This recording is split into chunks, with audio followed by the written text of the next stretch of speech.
But then train wreck happens. Yep. What was that situation like? Well, I mean, they call you, it's like, okay, we got this role, John. We'd like for you to come down there, read for it, and give this thing a go. Yep. And I sat in a room with Amy Schumer and Judd Apatow, and I was prepared. Mm-hmm. We went through the script. Okay. And then life handed me an opportunity. Judd said, put the script down and just riff. And we just did. And I wasn't afraid of looking silly, and I wasn't afraid of not being funny, and I wasn't afraid of failing, mm-hmm. because I was failing all the time anyway. And I got advice from Judd behind the camera of kind of encouraging me to what to say. Amy is an angel. She made the environment so comfortable. And then when I got the part, eventually, and they were like, yeah, it's a sex scene, mm-hmm. and we want you to do elaborate and crazy stunt sex, and all those lines you had, we're probably not going to use them. We're just going to do the stunt sex scene. Yeah, sure, let's do it. Right.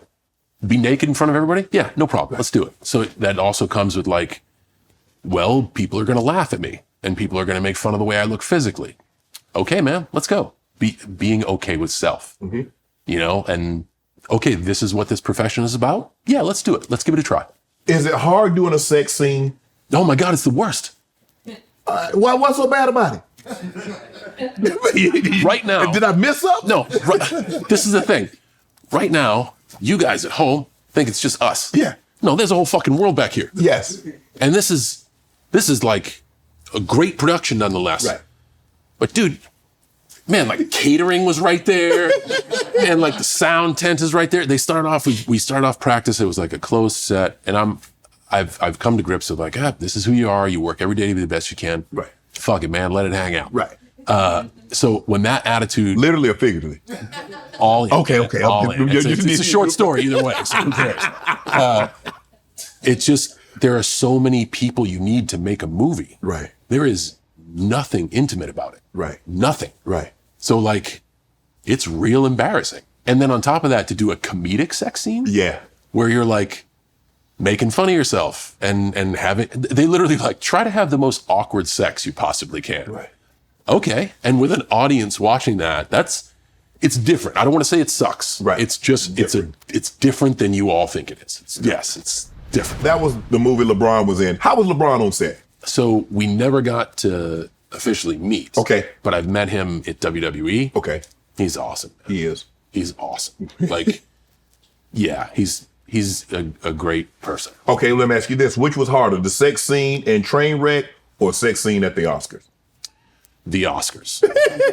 Because I got all the people behind the camera of any production, but then I walk out in front of a room of my peers, many of which I've never met because I haven't worked my way up to meet. Right. I have the most decorated performers, producers, directors in one room, and I'm going to go out there with my balls in the wind with an index card covering my stuff, being like, hey guys, is this funny? Are we good? Are we all right?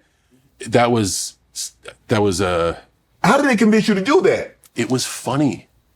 Jimmy Kimmel called me personally. He's like, I need you to come to the Oscars. I'm like, Jimmy, I'm in between stuff. Like, I need some time to recharge. And I know I'm very good with boundaries and self. Like, if I just give me 24 hours and I'm back in, I really needed some time. And he's like, just let me send you the bit.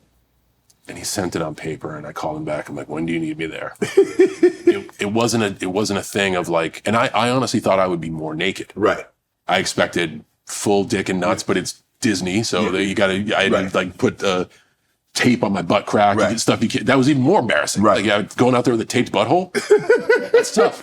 That's tough. But as soon as I read it, and I'm so fortunate that Jimmy Kimmel thought of me, and we went through it in rehearsal. He was like, "Man, this is gonna be a moment. This is gonna be funny." Right. And only because when I invested, I invested. I didn't be like, I'll do it, but I gotta not do this, and maybe I'll wear shorts or whatever. No, I'm like, man, I want to wear my watch and Birkenstocks. And that's it. So it was just knowing that it's an opportunity and investing in that. And I don't know what or if any yield that will have. Mm-hmm. The money wasn't good. Right. It was a moment to perform in front of my peers. Right. But I don't know if it got me anything. Right. But I knew that I wanted to do it. Right. You know? Batista. When you decided to say, you know what, I'm going to give this acting thing a try, because Rock wrestled, then went to acting, still wrestles periodically here and there. Batista did the same thing. Batista now, he mainly just does acting.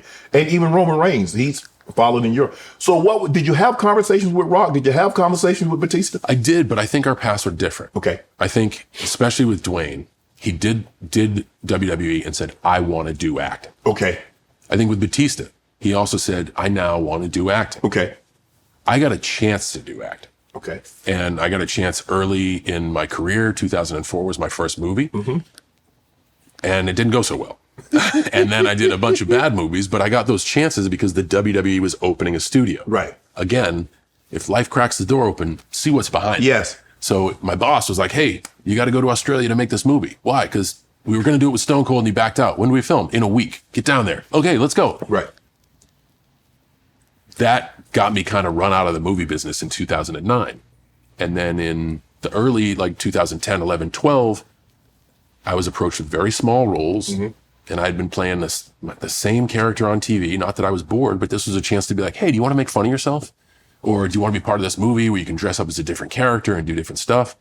So I didn't say I was going to go act. I just merely said, yo, there's an opportunity in front of me mm-hmm. that I'd like to do. I know why I fucked up in the past because I wanted to be in the ring when I should have wanted to be on set. Right. Let's give this thing a try. And when you give it a try, give it a try. Respect the process, respect the long days, respect the multiple takes. It's not live entertainment. There's not 10,000 people screaming your name. Do this for this and do it the best you can. And that's when things start. Good work. I'm a firm believer in good work will get you another opportunity somewhere. Right. And that started to happen. What's the hardest part about auditioning? Failing. Is the thing. And a lot of the audition process, they're just looking, a lot of it is aesthetic. You know, you see a character in your mind when you read the book, and if the person walks in and they're the spitting image of that character, man, they got a good chance. Right. Anyone can be coachable. If I'm a director, I want to think, if I'm your head coach and I see you and I'm like, man, I think with good coaching, I think we can help this talent. Mm-hmm. So that's a lot of the audition process. So the shitty thing is failing a lot. Like it is a business of rejection. In baseball, you get to hit 3 out of 10 times, you make the Hall of Fame. Yeah. That's an F.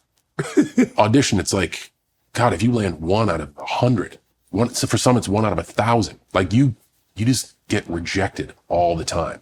And you're basically being told, you're not good enough. Wow. And they kind of don't tell you why. Mm-hmm. It's just you didn't get the gig.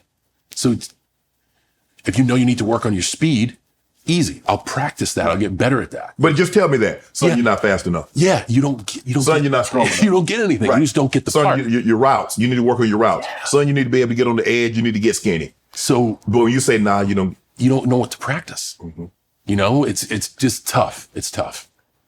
Want to join Club Shay Shay? Become an official member by hitting that subscribe button, where you never know who's going to be joining us for drinks and conversation. Don't be late to the party because you know we like to do something before 2 something.